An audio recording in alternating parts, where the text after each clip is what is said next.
Risi kaduda changakli. Laina ngakni yingli. Risi Lainagi manakta changsilaga hairakli. Chasilao. Laina wa machit amata ngangdi. Kari ngangani haibasu khangdre. Kari no tawribase haiba masu gyan tadre.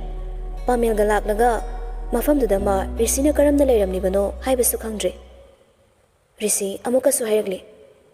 Mang tharo. Sida sum lehoba yaroi. Nangida pamel do la aroi. Chalo. Aingonda chingnaba thadoklo. Lembaga Haris kaso uniform setlaga changakli.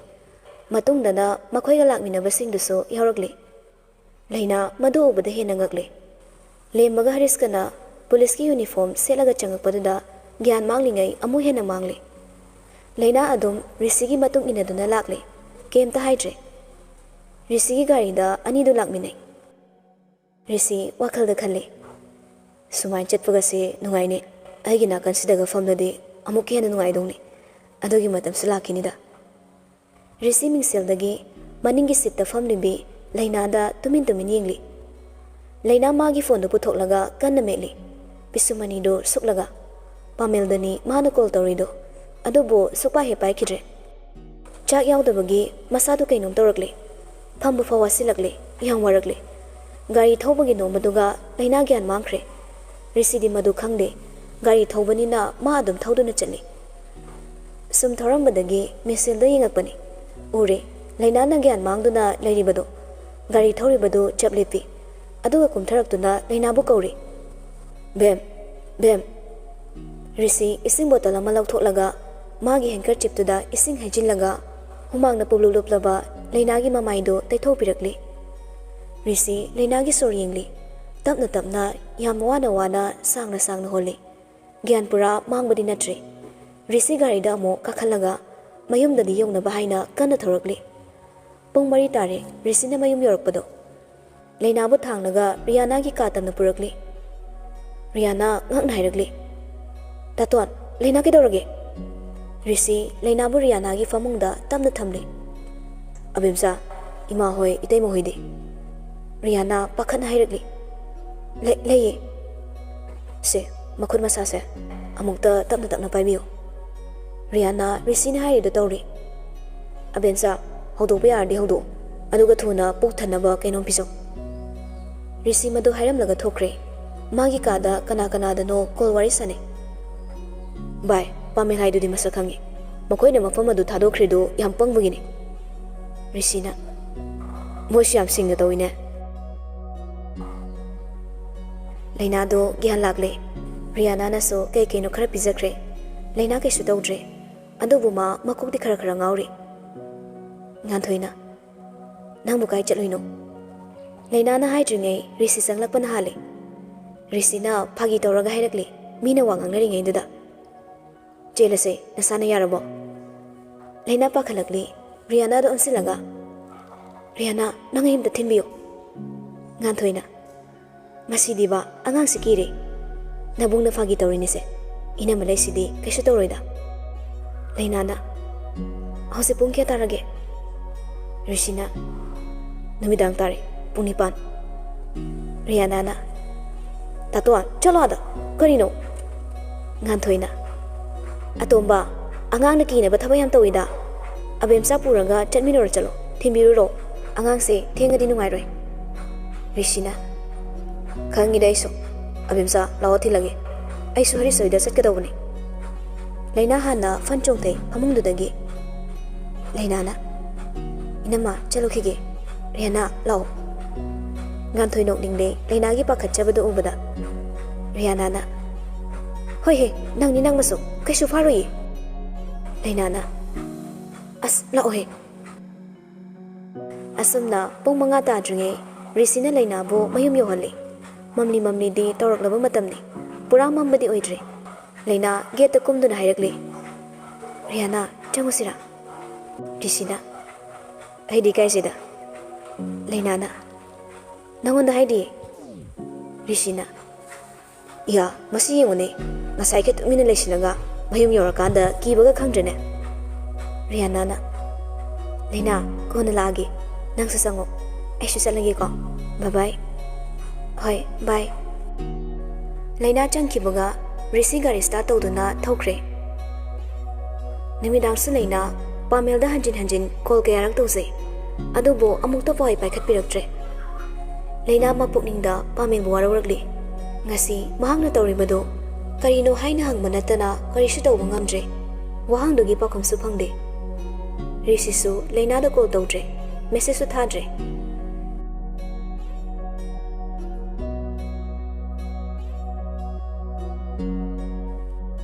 ꯅꯨꯃꯤꯠ ꯅꯤꯅꯤ ꯍꯨꯝꯅꯤ ꯂꯩꯔꯐꯥꯎ ꯄꯥꯃꯦꯜꯗꯤ ꯄꯥꯎ ꯐꯥꯎꯔꯛꯈꯤꯗ꯭ꯔꯦ꯫ ꯂꯩꯅꯥꯁꯨ ꯀꯩꯝꯇ ꯍꯥꯏꯔꯨꯗ꯭ꯔꯦ꯫ ꯃꯦꯁꯦꯖꯇꯤ ꯊꯥꯖꯩ, ꯑꯗꯨꯕꯨ ꯍꯟꯕꯤꯔꯛꯇ꯭ꯔꯦ ꯄꯥꯃꯦꯜꯅ꯫ College ꯆꯠꯂꯝꯗꯥꯏꯗ ꯂꯩꯅꯥꯗꯨ ꯆꯥꯛ ꯆꯥꯔꯤ꯫ ꯕꯤꯃꯣꯁꯨ ꯆꯪꯉꯛꯂꯤ꯫ ꯌꯥꯏꯆꯦꯟꯕꯗꯤ ꯃꯆꯦꯒ ꯆꯥꯕ ꯌꯥꯎꯅꯤ ꯍꯥꯏꯗꯨꯅ ꯃꯆꯦꯒ ꯆꯥꯔꯤ꯫ ꯕꯤꯃꯣꯁꯨ ꯂꯩꯅꯥꯒ ꯃꯥꯌꯣꯛꯅꯅ ꯐꯝꯂꯒ ꯍꯥꯏꯔꯛꯂꯤ, "ꯏꯆꯥꯊꯣꯏꯕꯤ, ꯅꯪꯕꯨ ꯂꯥꯏꯔꯤꯛ ꯄꯥꯕ ꯎꯗꯦꯗ, ꯍꯟꯗꯛꯇꯤ ꯀꯣꯂꯦꯖ ꯀꯥꯕꯗꯒꯤ ꯀꯣꯏꯕ ꯆꯠꯄꯁꯨ ꯍꯦꯟꯒꯠꯂꯛꯂꯤ." ꯁꯅꯥꯅ, "ꯈꯔ ꯆꯩꯌꯨ, ꯅꯨꯄꯥꯒ ꯀꯣꯏꯔꯕ ꯅꯪꯕꯣ?" ꯂꯩꯅꯥꯅ, "ꯆꯣꯍꯦ, ꯀꯣꯏꯗꯦ ꯀꯩꯁꯨ, ꯑꯩꯕꯨ ꯌꯥꯝ ꯆꯠꯄꯗꯧꯅ ꯅꯍꯥꯟꯒꯤꯗꯨ ꯈꯛꯇꯅꯤ." ꯕꯤꯃꯣꯅ, "ꯆꯠꯂꯣ ꯆꯠꯂꯣ, ꯆꯠꯀꯗꯕꯅꯤ. ꯑꯗꯨꯗ ꯃꯇꯝ ꯐꯠꯇꯕꯁꯤꯗ ꯀꯅꯥꯒ ꯆꯠꯂꯤꯅꯣ ꯀꯗꯥꯏꯗꯅꯣ ꯍꯥꯏꯔꯝꯃꯨꯅꯦ. ꯕꯕꯥꯗ ꯍꯥꯏꯕ ꯏꯀꯥꯏꯔꯁꯨ ꯃꯃꯥꯗ ꯍꯥꯏꯌꯨꯗꯅ. ꯑꯩꯈꯣꯏꯅꯕꯨ ꯄꯤꯁꯛ ꯄꯤꯛꯅ ꯎꯖꯕꯒꯤ ꯋꯥꯅꯤ. ꯃꯤꯒꯤ ꯃꯤꯠꯇꯗꯤ ꯅꯪꯁꯦ ꯂꯩꯁꯥꯕꯤ ꯐꯥꯔꯕꯅꯤ, ꯄꯥꯈꯪꯅ ꯇꯥꯟꯅꯕ ꯍꯧꯔꯝꯃꯅꯤꯅꯦ." ꯂꯩꯅꯥꯅ, "ꯑꯦ." ꯌꯥꯏꯆꯦꯟꯕꯅ, "ꯕꯕꯥ, ꯀꯣꯏꯕꯅꯦ, ꯑꯩꯈꯣꯏ ꯊꯣꯡꯒꯥꯟꯗ ꯍꯦꯛ ꯍꯦꯛ ꯂꯥꯛꯄꯅꯤ." ꯂꯩꯅꯥ ꯌꯥꯏꯆꯦꯟꯕꯒꯤ ꯃꯅꯥꯗꯣ ꯂꯩꯔꯒ ꯍꯥꯏꯔꯛꯂꯤ, "ꯌꯥꯝ ꯈꯪꯕ꯭ꯔꯥ ꯅꯪ?" ꯌꯥꯏꯆꯦꯟꯕꯅ, "ꯇꯦꯅꯋꯥ ꯃꯆꯥ, ꯅꯥꯏꯌꯦ." ꯁꯅꯥꯅ, "ꯇꯨ ꯑꯃꯨꯛ ꯍꯧꯔꯛꯑꯦ." ꯕꯤꯃꯣ ꯅꯣꯛꯂꯒ ꯍꯥꯏꯔꯛꯂꯤ, "ꯅꯆꯦꯒꯤ ꯆꯩꯗꯤ ꯐꯅꯌꯥꯝ ꯆꯥꯔꯝꯃꯅꯤ ꯅꯪ." ꯌꯥꯏꯆꯦꯟꯕꯅ, "ꯑꯁꯦꯡꯕ ꯍꯥꯏꯔꯒ ꯁꯥꯎꯏꯅꯦ." ꯂꯩꯅꯥ ꯃꯃꯤꯠ ꯄꯩꯅ ꯌꯦꯡꯂꯤ꯫ ꯕꯤꯃꯣꯅ, "ꯏꯀꯥꯏꯒꯅꯨ ꯏꯀꯥꯏꯒꯅꯨ, ꯁꯤꯗ ꯏꯀꯥꯏꯕ ꯌꯥꯗꯦꯀꯣ. ꯑꯩꯈꯣꯏꯁꯨ ꯃꯇꯝꯗꯣ ꯀꯥꯜꯂꯛꯇꯦ. ꯂꯣꯏꯅ ꯈꯪꯉꯤ ꯄꯣꯠꯅꯤ. ꯑꯩꯅ ꯅꯃꯥ ꯂꯨꯝꯕ ꯆꯠꯄꯒꯤ ꯋꯥꯔꯤꯒ ꯌꯥꯝ ꯂꯩꯈ꯭ꯔꯦꯗ, ꯂꯤꯕꯤꯌꯨ ꯍꯥꯏꯕ꯭ꯔꯣ?" ꯁꯅꯥꯅ, "ꯑꯁ ꯕꯕꯥ, ꯑꯣꯟꯊꯣꯛꯅ ꯅꯥꯇꯩ ꯆꯥꯗꯦꯗ, ꯑꯉꯥꯡ ꯃꯃꯥꯡꯁꯤꯗ." ꯂꯩꯅꯥꯅ, "ꯑꯩꯈꯣꯏ ꯏꯕꯨꯡꯉꯣꯗ ꯂꯤꯕꯤꯌꯨ, ꯍꯌꯦꯡꯋꯥꯏ ꯑꯦꯛꯁꯄꯥꯔꯠ ꯑꯣꯏꯅꯕ." ꯂꯩꯅꯥ ꯃꯈꯨꯠ ꯍꯥꯝꯗꯣꯛꯈ꯭ꯔꯦ꯫ "ꯃꯃꯥ, ꯃꯅꯝ ꯅꯝꯃꯨ ꯂꯥꯛꯑꯣ, ꯑꯩ ꯊꯣꯛꯑꯒꯦꯕ." "ꯕꯕꯥ, ꯆꯠꯂꯨꯈꯤꯒꯦ." ꯁꯅꯥꯅ ꯃꯅꯝ ꯅꯝꯕꯤꯗꯨꯅ ꯂꯩꯅꯥꯁꯨ ꯊꯣꯛꯈ꯭ꯔꯦ꯫ ꯂꯩꯅꯥ, ꯔꯤꯌꯥꯅ, ꯒ꯭ꯔꯦꯁꯤ ꯑꯍꯨꯝꯗꯨ ꯀꯣꯂꯦꯖ ꯌꯧꯔꯝꯗꯥꯏ ꯃꯇꯦꯛ ꯑꯃ ꯈꯣꯡꯅ ꯂꯥꯛꯂꯤ, ꯋꯥꯔꯤ ꯁꯥꯟꯅꯗꯨꯅ꯫ ꯄꯥꯃꯦꯜꯒꯤ ꯒꯥꯔꯤ ꯊꯧꯈꯤꯕꯗꯨ ꯂꯩꯅꯥ ꯎꯍꯧꯔꯤ, ꯑꯗꯨꯒ ꯈꯔ ꯊꯧꯔꯒ ꯈꯥꯝꯈ꯭ꯔꯦ ꯒꯥꯔꯤꯗꯣ꯫ ꯂꯩꯅꯥꯗꯣ ꯍꯔꯥꯎꯅ ꯍꯥꯏꯔꯛꯂꯤ, "ꯗꯥ ꯄꯥꯃꯦꯜꯅꯦ." ꯑꯁꯤ ꯍꯥꯏꯔꯒ ꯆꯦꯟꯁꯤꯟꯒꯦ ꯇꯧꯔꯤ, ꯑꯗꯨꯕꯨ ꯊꯪꯅꯕ ꯈꯣꯡꯊꯥꯡꯗꯨ ꯆꯞ ꯂꯦꯞꯈ꯭ꯔꯦ꯫ ꯌꯥꯏꯁꯅꯥ ꯒꯥꯔꯤꯗꯒꯤ ꯀꯨꯝꯊꯔꯛꯂꯤ, ꯄꯥꯃꯦꯜꯁꯨ ꯀꯨꯝꯃꯛꯂꯤ, ꯑꯗꯨꯒ ꯌꯥꯏꯁꯅꯥꯒꯤ ꯑꯗꯣꯝꯗ ꯂꯥꯛꯂꯤ꯫ ꯑꯅꯤꯗꯨ ꯅꯣꯛ ꯅꯣꯛꯇꯅ ꯋꯥꯔꯤ ꯁꯥꯟꯅꯩ꯫ ꯂꯩꯅꯥ ꯆꯞ ꯂꯦꯞꯇꯨꯅ ꯌꯦꯡꯗꯨꯅ ꯂꯩ꯫ ꯇꯧꯔꯤꯕ ꯃꯑꯣꯡꯗꯨ ꯆꯝꯅ ꯈꯪꯅꯕ ꯑꯃꯒ ꯋꯥꯔꯤ ꯁꯥꯕ ꯅꯠꯇ꯭ꯔꯦ꯫ ꯔꯤꯌꯥꯅꯥꯒ ꯒ꯭ꯔꯦꯁꯤꯒꯗꯨ ꯂꯩꯅꯥꯒꯤ ꯃꯅꯥꯛꯇ ꯆꯪꯁꯤꯜꯂꯤ꯫ ꯔꯤꯌꯥꯅꯥꯅ, "ꯂꯩꯅꯥ." ꯂꯩꯅꯥ ꯃꯤꯠꯂꯨ ꯑꯅꯤꯗꯒꯤ ꯊꯤꯡꯕ ꯉꯝꯗ ꯄꯤꯔꯥꯡ ꯁꯤꯟꯊꯔꯛꯂꯤ꯫ ꯄꯥꯃꯦꯜꯗꯤ ꯂꯩꯅꯥꯕꯨ ꯎꯗ꯭ꯔꯤ꯫ ꯂꯩꯅꯥ ꯃꯈꯨꯠꯇꯨꯅ ꯃꯄꯤꯗꯨ ꯁꯠ ꯁꯠ ꯇꯩꯊꯣꯛꯂꯤ꯫ ꯂꯩꯅꯥꯅ, "ꯔꯤꯌꯥꯅꯥ, ꯑꯩ ꯍꯜꯂꯒꯦ, ꯅꯣꯏꯅꯤ ꯆꯪꯉꯣ." ꯔꯤꯌꯥꯅꯥꯅ, "ꯀꯩꯒꯤꯅꯣ? ꯂꯥꯛꯑꯣ ꯌꯥꯔꯣꯏꯌꯦ." ꯒ꯭ꯔꯦꯁꯤꯅ, "ꯀꯞꯀꯅꯨꯁꯦ, ꯃꯤ ꯃꯥꯡꯗ ꯐꯖꯗꯦꯕ, ꯂꯥꯛꯑꯣ ꯆꯪꯉꯁꯦ." ꯂꯩꯅꯥꯕꯨ ꯅꯝꯗꯨꯅ ꯄꯨꯔꯛꯂꯤ꯫ ꯄꯥꯃꯦꯜꯅ ꯂꯩꯔꯤꯕ ꯃꯄꯥꯗꯨ ꯌꯧꯔꯛꯄꯗ ꯂꯩꯅꯥ ꯃꯃꯥꯏꯐꯥꯎ ꯅꯣꯟꯈꯠꯅ ꯆꯠꯄ ꯉꯝꯗ꯭ꯔꯦ꯫ ꯌꯥꯏꯁꯅꯥꯅ ꯄꯥꯃꯦꯜꯗ ꯍꯥꯏꯔꯤꯕ ꯋꯥꯗꯨ ꯂꯩꯅꯥ ꯇꯥꯏ꯫ ꯌꯥꯏꯁꯅꯥꯅ, "ꯍꯣꯔꯦꯟ ꯉꯟꯅ ꯂꯩꯔꯝꯃꯨꯀꯣ, ꯑꯩꯗꯤ ꯁꯥꯎꯅꯤꯍꯦ ꯂꯩꯔꯝꯗ꯭ꯔꯗꯤ." ꯄꯥꯃꯦꯜꯅ, "ꯍꯣꯏ ꯕꯥ." ꯄꯥꯃꯦꯜ ꯋꯥꯗꯨ ꯍꯥꯏꯕꯒ ꯂꯩꯅꯥ ꯎꯔꯛꯂꯤ, ꯑꯗꯨꯕꯨ ꯃꯥ ꯈꯪꯁꯤꯟꯅꯗꯦ, ꯎꯁꯤꯟꯅꯗꯦ, ꯍꯦꯟꯅꯗꯨꯝ ꯃꯥꯅ ꯎꯁꯤꯠꯇꯕ ꯃꯇꯧ ꯎꯠꯂꯤ꯫ ꯂꯩꯅꯥ ꯄꯥꯃꯦꯜꯗ ꯍꯥꯏꯐꯦꯠꯇꯤ ꯌꯦꯡꯂꯤ, ꯑꯗꯨꯕꯨ ꯀꯩꯝꯇ ꯍꯥꯏꯔꯝꯗꯕꯤ ꯆꯪꯈ꯭ꯔꯦ꯫ ꯀ꯭ꯂꯥꯁ ꯌꯥꯎꯔꯤꯕꯗꯨ ꯃꯥ ꯉꯁꯤꯗꯤ ꯒ꯭ꯌꯥꯟ ꯑꯝꯇ ꯇꯥꯗ꯭ꯔꯦ, ꯋꯥꯈꯜ ꯑꯃꯗꯅꯤ ꯃꯥꯅ ꯃꯪꯂꯤꯕꯗꯣ꯫ ꯑꯣꯖꯥꯗꯨꯅ ꯂꯩꯅꯥꯕꯨ ꯎꯔꯗꯨꯅ ꯍꯥꯏꯔꯛꯂꯤ, "ꯂꯩꯅꯥ, ꯅꯁꯥ ꯅꯨꯡꯉꯥꯏꯇꯕ꯭ꯔꯣ? ꯑꯦꯇꯦꯟꯁꯟ ꯄꯤꯗ꯭ꯔꯤꯁꯦ ꯀꯩꯗꯧꯔꯦ?" ꯂꯩꯅꯥ ꯒ꯭ꯌꯥꯟ ꯂꯥꯛꯂꯤ꯫ ꯃꯥꯅ ꯈꯨꯝꯗ꯭ꯔꯤꯉꯩ ꯔꯤꯌꯥꯅꯥꯅ ꯈꯨꯝꯃꯛꯂꯤ, "ꯃꯦꯝ, ꯃꯁꯥ ꯉꯝꯗꯕꯅꯤ." "ꯑꯣ, ꯄꯣꯊꯥꯖꯔꯣ ꯄꯣꯊꯥꯖꯔꯣ, ꯁꯤꯗ ꯁꯨꯝ ꯂꯩꯕ ꯌꯥꯗꯣꯏꯔꯥ?"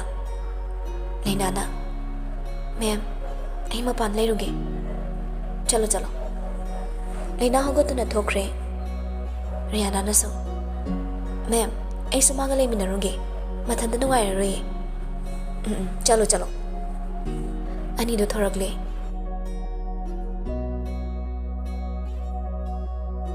ꯁꯣꯝꯗꯅ ꯕꯣꯁ ꯅꯍꯥꯟꯒꯤ ꯅꯨꯄꯥꯗꯣ ꯃꯁꯛ ꯈꯪꯂꯦ ꯑꯗꯨꯕꯨ ꯃꯥ ꯀꯔꯤ ꯇꯧꯔꯤ ꯍꯥꯏꯕꯗꯤ ꯈꯪꯗ꯭ꯔꯤꯌꯦ ꯈꯦꯂꯦꯝꯕꯅ ꯃꯥ ꯀꯅꯥꯅꯣ एजुकेशन डायरेक्टर रामेश की हेक पोकमिनबा मनाउपानी ममिंग रिसी खेलेमना रामेश हैबा बॉस रामेश हारिसिसु खरा ताखले हंदक थबक लौबगिदा खरा मरै तौनखिबदुनी खेलेमना अदुगी थबकतुदी हाइदोख्रब्रा हाइदोक्ट्री होजिमुक चलो मखोय अहुम रामेश की मनाक्ता लागली हेक यौबगा अफावबा साइ खेलेमना डायरेक्टर तौनगे नुपामना हौजिकती आखिरोइबो मीटिंग तौरी खेलेमबना मीटिंग तौरीदो काइदनो कईगिनो ngayak ngaibiro adugo unabiro खेलेमबा नुपादोगी फुरितो तापाइखले आई कनानो खंगब्रा आई सीएम की मचाने नोगी डायरेक्टर दो हौजिमो कौतरो नुपादो साउरक यिंगमगा चंख्रे रामेश मीटिंग लोइरमबगा मपा चाने सर रामेशना केदौरे तोंबा तोंबना सर उनगेन हायवे चंगलप यागद्रो रामेशना होय हाइड्रिंगे खेलेमबा चंगकपना हाले अदुगा ममांगदा थारिबा चेयर अदुदा हेक्ता फमसिने रामेश तौरिबा मोंगदुदा हाइफेट यिंगली खेलेमबना डायरेक्टर सर रामेशना के मतांगी ओरबनो तोंबा नंग यारे खेलेमबना थबकी ओइद्रदी कई ओइने इथौ लेट्रदी अखोइसु लाओइ रामेशना इथौ लेरदी इथौदो करिनो हाइरोदना आइसु नंगना लाइबेना थौदो करिनो ना हंगबनी नंगना लाकपगी मरम हंगबना ती खेलेमबना शाबाश याय याय रामेश कोनिंगदुना टेबल दा थमनगा कुत्सा सिंदु पुनसिनदुना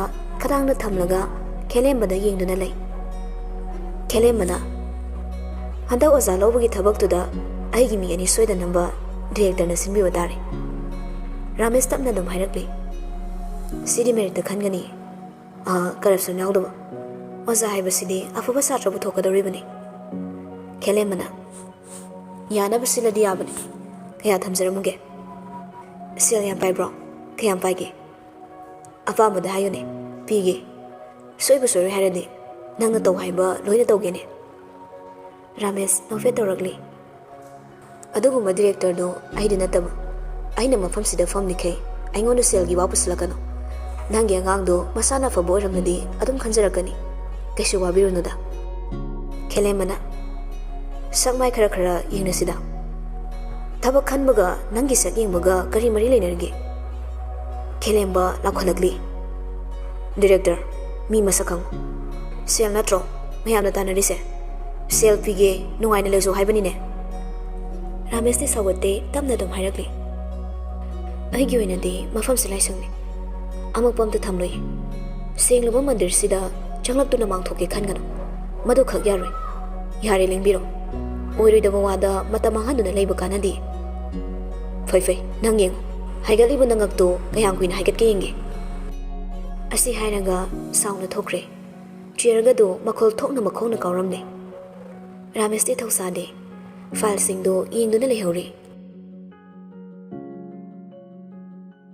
कॉलेज सुटी मतमनी लेना वाखल इमक मक्सिना थोलकपने पामेल लेबदो उरकले प्रप्र मागी मनाक्ता चंगसिले पामेल पामेल ममाई सले थोरकली लेना याम साउनिंगले पामेल तो इसे कइनो कइनो आइना केदौरगे नंगना इसे कइ ओइना उगे आइबु मफमदुदा पुरगा नमितुदगी केमता सो हाइरक्तबा आइंगोंदा सुक नमथा तौरिसे कइगिनो पामेल सुखोंदो कनखलकली आइना तौबदो खक उब्रो नंगना तौबदुदि नंगना साना खंगजदे नत्रो लेनादो कबलकले आइना केदौरबा नमितुदा नत्रो नंगना नुपा अमगी मयुमदा थेंगना फोलेरदो मदु नंगी करम लमचनो तुकचै लेना साउना पामेलदा खुपांगना थारकले अदुक चखतबा वाखल नंगना इबु मफमदुदा नमित चुप्पा अमा इसिंग मरी अमा फाउ पिथक्तना थनमलगा नंगना हलक्तबदुदि नंग खाउब्रा मफमदुदगी आई रियानागी मबुंगना पुरकपने मखोइदनि लेरिबदो रियानाना Amo आइबु युमदा थिलकपने Masida ina lalise kaino. Aina nang lalise. Nang na ibu lapna lamaudu da thamamagi maram se kaino. Ai kamda khangdre. Makhada nei ngonda paw horano. Ai nang pamdre. Yes na su tanja du da thoragli. Kedawnarage. Kanano mana. Pamel mami tu pai ni yenglaga saurap na hairagli. Khangde. Masa khangdi. Mathong maram khangdaba nupi ne. Charasilao. Laina ikai baga sauning baga masadu kaino matorokde. Miludagi pirangso lepalei tasin tharagli. Yes na do Laina da hairap usita ning yengli. Kaino nga lambi sorok sida kapli sibo. Mase ai khangnabani. Nangi nupaga malurabo. Pamel na. Yes na lao. Pamel yes na ga chatkre. Laina ka punatana karisu pai leite. Pen da bana thankre ai gi thamoy. Warau da bangamde nangi thamoy. Kari karam basa homno asuk thuna mai kai khang da hom khibadi. Thamoy masa khanglu da bana wazabani aina. Wazo sano. Rihanna Laina gi manakta changsinuna themlaga pukre. Tauriba singdu lapna Laina da magi saktambo yi uhaiduna photo pirakhiba nupaduna yengduna lay. Machindaso asumna soli. Yes na. Handang na nangi karamba saklono. Nang sunupini ko. Matam amada nangonda fawkiba aigi nungsibaduga. Hausi fawriba aigi nungsibasigadi yam thina khenai. Masisu nang nongmadi aina soidana khangangani. Kariba thamoisisu aina mensingani.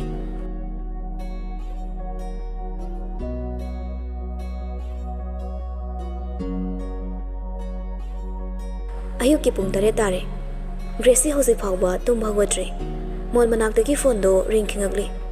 Uirum makuna lamduna phone do sugeng yeng da bi paikhale. Ayuk sida kanano. Lucas na. Konda sida. Kari nu muthina nang ibe matorbot manbi. Nang aina koi biri haidana fasan sauthu ene. Aina koi bidradi nang nupa su phangoi. Yaw kut thengsiga. Nang kai oibano. Taning dia thamo. Lon khoi takka ine. Aya, thamoi si mahi oro chele. Nungsi hale. As thamo he. Kari no ne. Tamki ibung nam thiba. Jingi chan. Nang bune ina ngari ba. Horen college lakpada ngairam doi ne. Koiruse. Kana koi gira. Thawai na maro si khoi isidi. Nungsi haro badage. Khoi jadi adam nungsi ni chanabi. Chana maru. Thangsing yalura. Taning de chalo. Phone do kai. Jomo da brush tauna Gracie ki kada changakli. Makoi ani do adum nei minai punna. Jomo na. Hosibo hogote ne. Gracie no mi toraga. Jomo ayuk te iwana ga call torok pasa. Wakhal nungai. Jomo brushing amadu chap lep laga hairagli. Anti da haibige lohong tho se nang irang tawena. Gracie do maya hi gat kai hairagli. Yaye. As ai mo oininge imao. Jomo hana yengamdre gam thokre. Ngasi ni Laina do college lamde. Laina laktabado makhoi manga nu ngairamde. Wari sana da manga do makhoi class tamna lagli. Jomo na. Sakta do aina khalleba. Ahan bona banumito kainom tawena. Gracie na. Tawridune. Kai dagi oktaba ni khulla puraga. Diana. Kai de khangnari sanoba Laina sina. Rihanna na. As adumai toram dabani. Yam phabani hanadi. Kana khangnya sumai torok ni de. Diana. Kitang serious ta na nungsinaraba. Thoba ma hekta torani. Nupa ni hena nungsire na. Nupi na thawin biroi. Nupi ni hena khallaga na nupa na thawsaroi. Natural ni. Gracie na. So English. Jomona. Always beautiful. Gracie na. Sandu machaninge. Daya faneta khalaga Gracie da kaurai. Jugo chawam tangang da basibo. Gracie khara chele. Maning hanbada Yesna da dog thingzile. Yesna na. Kaino ne? Nami to dro. Gracie na. Iche ai su uradi thengoi. Hodre soikre. Yesna na. Loine nesile. Mi kongsida. Huh. Jomona. Soibane na harisida sum sawi. Yes Nana Kaino Soire haraga Simoli se kokadro Gresina Tai tho adudi koknaba Yes Nana Noigi se usitiro Angana chityam khomina Diana Mina soire na hairadi iche su yari na haidi Akoi su uradi net loyi Rihanna na Yari lao se chala se Che soi kre saura no Melody na Yes na lao se si khak po Yes Nana Ai su kai su hairu da bane Moi gi se usitabam yauri Dayaga Rihanna ga na puraga chatkre Gresina Ngahangi na pido na trose Rihanna na Mani Jomona Masak se yam phasai Ke wahi Dress ka se yengodana College lakpada tawri se Akhoi gi ta chamzabi laina ga diam kheni Aduna huran ma man baduna hondok piramidana Gresina Ai yam pendida Asi ani se yam hatingi Laina hoida chatlusiba college ka bilete Rihanna na Hoyai Tumina thokrasira Diana Ayana thoge Amam tholo